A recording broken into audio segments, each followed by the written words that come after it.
Welcome, everybody. I'm glad you're here.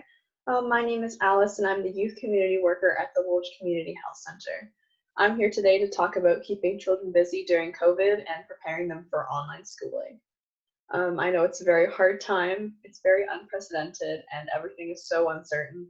It's a big change for everyone, and we want to make sure that we can make the most out of this situation. I hope you find some of the information valuable, and don't be afraid to reach out if you have any questions.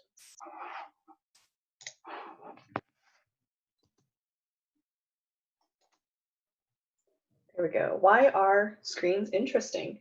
Well, let's talk about video games first. There's actually a lot of planned psychology behind video games that makes them so addicting. There's that sense of accomplishment, the constant rewards, fun noises, stimulating visuals, and achievable but challenging, engaging tasks. For example, whenever you have that life bar, it burns through very quickly from 100% life, but it stays on that 1% life for so long. This happens so it can give you an adrenaline rush from almost dying, and then a sense of accomplishment when you barely make it through. And how can you match this? First, there's praise. Everyone likes to hear that they're good at something. And some advice is to give specific praise. So, for example, I like how you drew that tree. Great job. And you're improving very quickly, and that's realistic. You can also provide exciting activities that stimulate thinking and problem solving. We always hear thinking and associate it with the idea of school, and then we seem to get a bad feeling. However, we actually really like problem solving, and a lot of games are based on problem solving. For example, Jenga. You can get some really structurally cool designs of the blocks if you think enough about balance and remove some random blocks and not the ones that you would usually remove first. Finally, we should try tasks that have a high return rate or high reward rate. These are the ones with a built-in sense of accomplishment. For example, puzzles. You can always see your updated progress, which is really encouraging.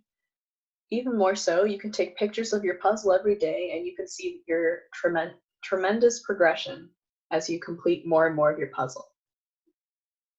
The Waterloo Region District School Board also provides a lot of fun and educational resources, as we will see in slide 22. And slowly, we can gradually transition into activities with prolonged return rates or reward rates, such as practicing an instrument or a skill, which will take longer to see progress. This slide shows how blue light can affect your brain and body. There are a lot of ways it affects you, but one of the most important right now to think about is the shift in your circadian rhythm, which is what controls your sleep and wake cycle.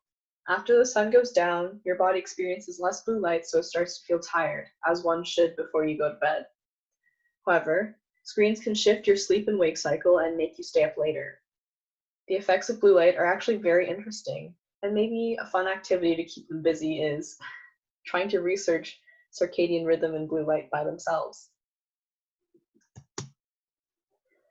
Night shift is a way to cancel out some blue frequencies if you're going to use screens in the evening. Some phones will shift to red tones automatically, and others you'll have to manually turn on. The instructions on the slide are how to turn night shift on for Apple products. Here's a slide of resources for youth provided by Kids Help Phone. It's a hard time for kids too, and youth. Sometimes it's easier to talk to someone you don't know, so here are some resources available. Some services offered are live chatting, which is texting. There's telephone, as always, resource centers, and there's even a 40-page document of helpful links to articles for maybe not emergent needs. The links on this slideshow are all live on the presentation, and the photos should be linked to their pages as well. And don't feel stressed out if no one's being productive during this time. It is very difficult on everyone, so just don't be hard on yourself.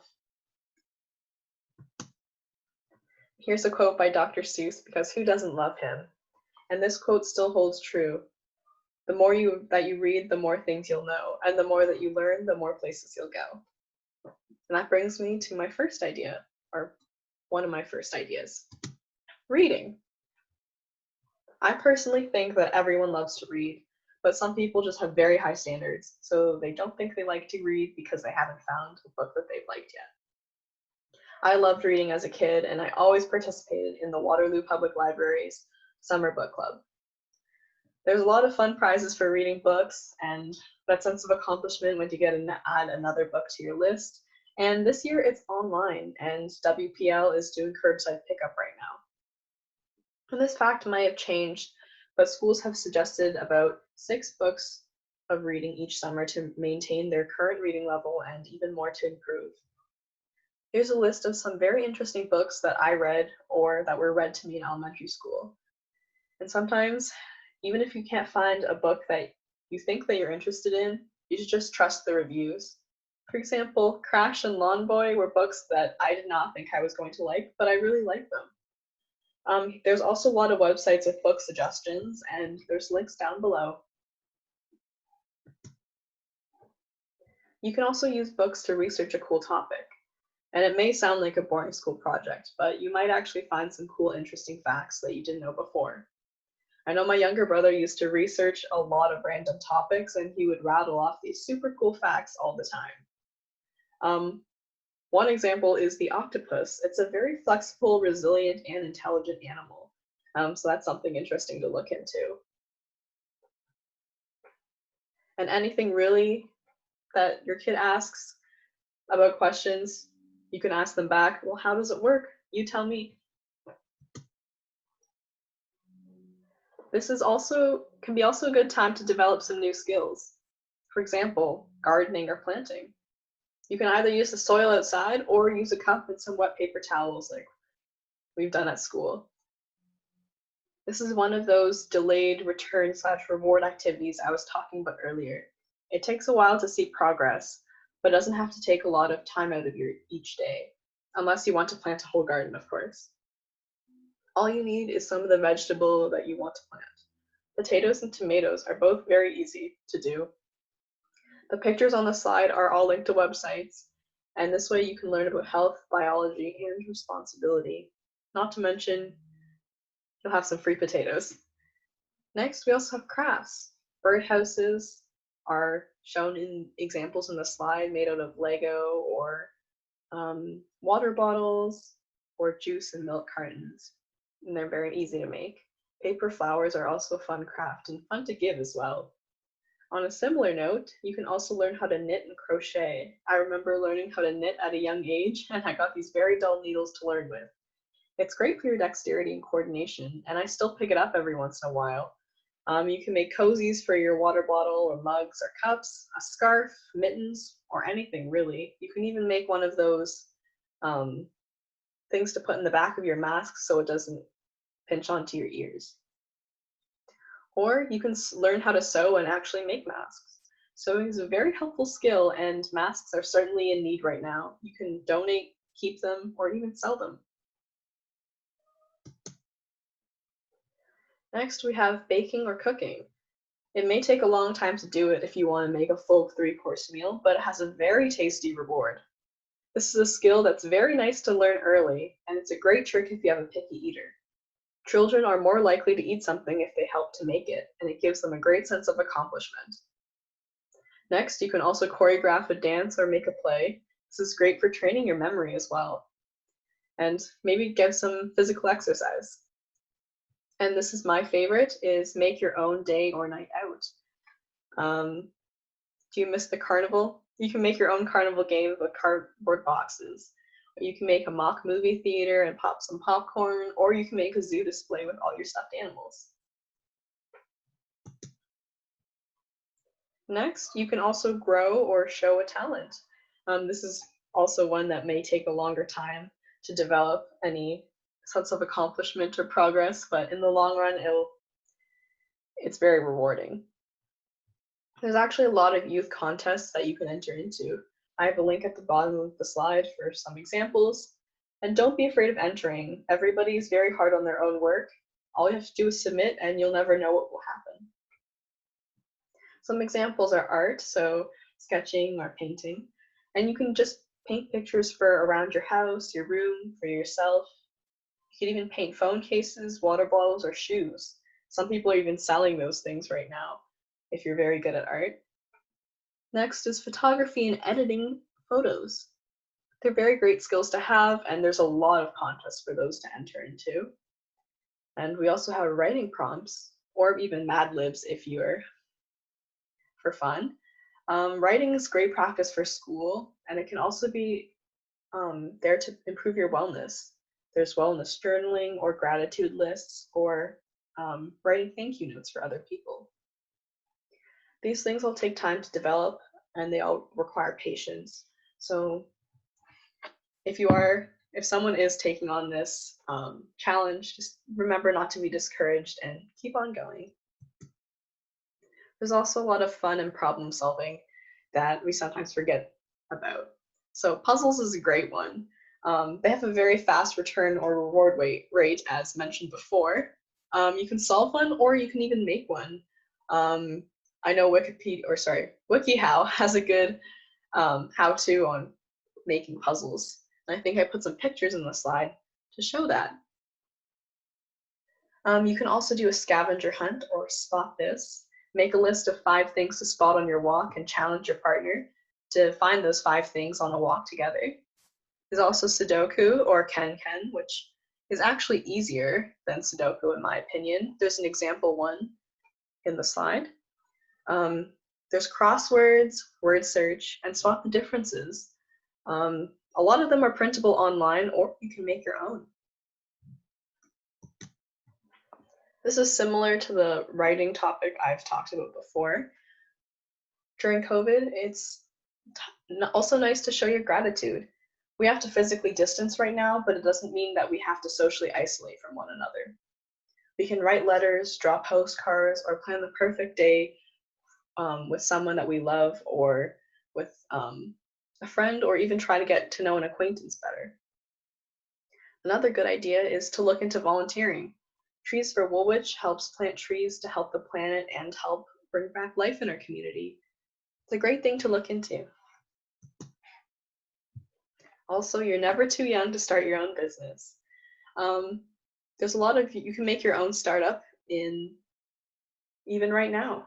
There's a lot of grants to start your business, especially in high school, but that doesn't mean that you can't start now if you're younger. I have some ideas or examples of business products that you can make on the slide, such as bracelets, wire jewelry, such as the wire necklaces on the slide, Sharpie mugs, that if you use oil-based Sharpies, it won't come off or it won't wash off. There's coasters, t-shirts, scrunchies, painted phone cases, cards, or the mask ear protectors that I mentioned before. You can either sell these or you can fundraise for a good cause. It's good to know for gaining great skills and maybe even earning a bit of money too, which can be a nice incentive. Next, we have productive screen time. There's probably a little chance that your children are going to completely give up screens right now, but there are ways to use that screen time productively. As you can see from this news article, Ontario will be implementing coding starting in grade 1.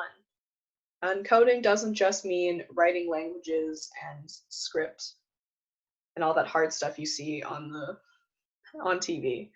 Algorithms are a way of thinking because computers aren't actually that smart and they'll only do them exactly what you tell them to do. For example, if you have an animated person, you can tell it to move their hands, but then the computer is confused because it only moves the hand and not the arm too, which you might have expected. An example of how to practice coding actually is Scratch. I remember being introduced to Scratch at St. Jacobs Public School years ago. It's developed by workers at MIT for children ages 8 to 18. There are coding blocks instead of you having to type in the coding language, which makes it easier.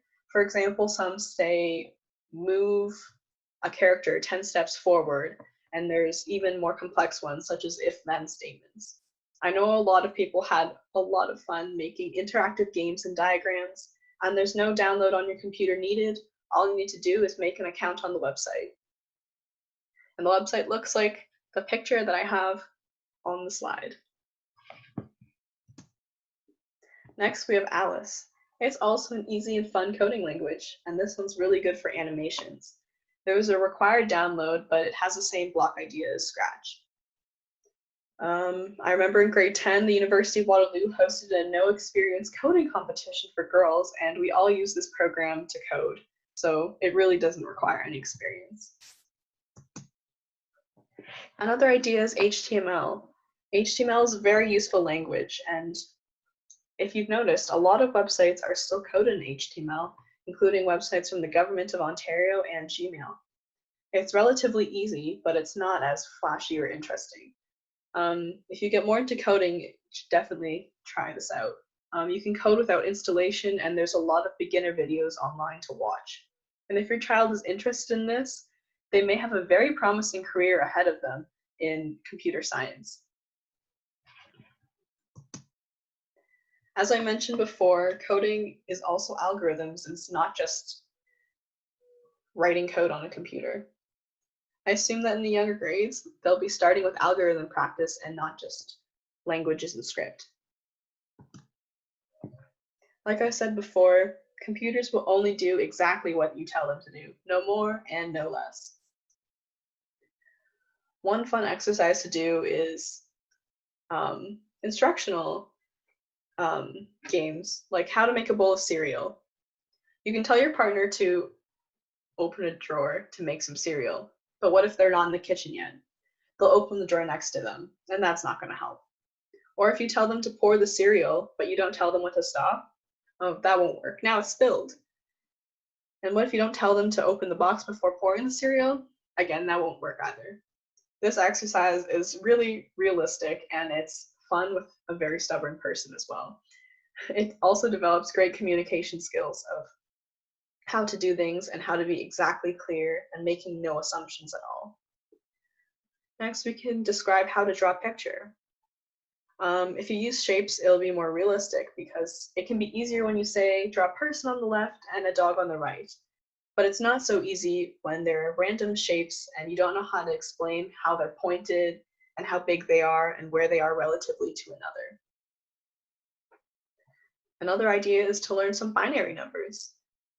Or you can play see it from my perspective and tell your partner how to get from point A to point B, but you have to stand still and think about where they are and how they would think about turning left and turning right, not from your lefts and rights.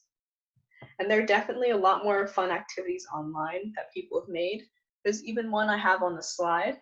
I don't know how that one works, but I'm sure it's a good time.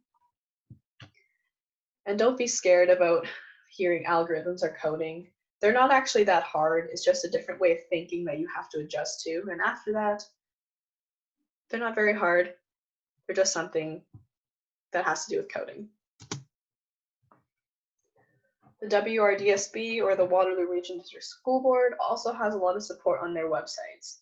This picture is also a link. It also looks like a list. There's a lot of problem solving, games, puzzles, riddles, and more. All the examples I have on this page are from the grades 4 to 6 activities list, and there's definitely different ones for different levels as well. It's interesting, and I would highly suggest looking into it. Next, we have some nice resources from the Woolwich Township. They have a lot of cool activities. If you go to their website, Stay Home, Stay Active, and this is what it looks like. Here are some examples from the Woolwich website. We have healthy recipes, fitness, and virtual experiences. And as you can see, there's a lot of resources and a lot of links that you can try. Even more, especially valuable for children, are science experiments, games, and crafts. As you can see, a lot of examples here.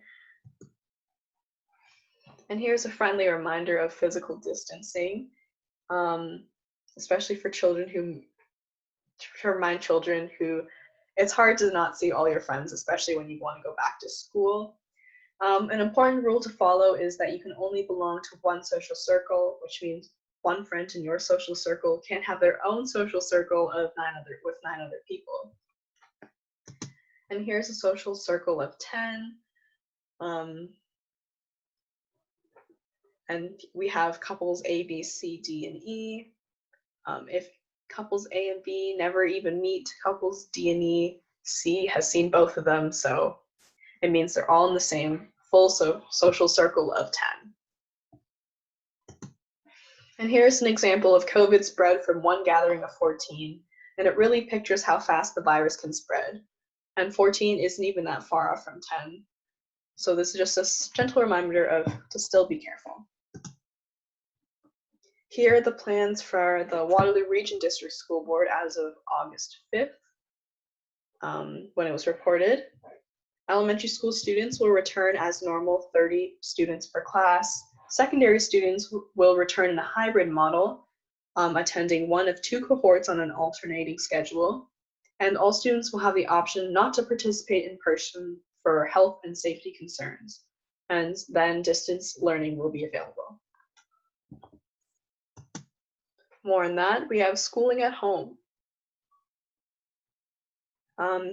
My first piece of advice would be to separate school and home and have designated places for each in your house. Next, have routines and schedules because they are important. And start getting into schedules now, waking up and going to sleep at decent times. Preparing yourself for the fall, and that's what that would be, and preparing your brain for the day in the fall.